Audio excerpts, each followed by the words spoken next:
ఒక్క మాట చెప్తున్నా, దేవుని రాజ్య నిర్మాణం కోసం ఎవరైనా హింసించబడ్డారా? మీరు ధన్యులు. ఎవరైనా శ్రమ పెట్టబడ్డారా? మీరు ధన్యులు.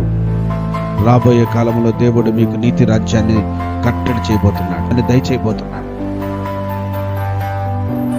మనం అతిశయపడాల్సింది ఇదే. శ్రమలలో, హింసలలో విశ్వాసముతో, ఓర్పుతో మీరు ముందుకు వెళ్ళండి. అది కూడా ఎందుకో తెలుసా? ఎందుకు శ్రమలు, ఎందుకు విశ్వాసం, ఎందుకు శ్రమలలో, ఎందుకు హింసలు వస్తున్నాయంటే బైబిల్ వాక్యం చెప్తుంది, దేవుని రాజ్య నిర్మాణం కొరకు. నేను ఒక మాట అంటాను, దేవుని రాజ్య నిర్మాణం కొరకు నీలో నువ్వేమన్నా శ్రమ పడుతున్నావా? దేవుని రాజ్య నిర్మాణం కొరకు నీ చెమట ఏమన్నా కార్చుతున్నావా? దేవుని రాజ్య నిర్మాణం కొరకు నువ్వేమన్నా కష్టంతో హింస పెట్టబడుతున్నావా?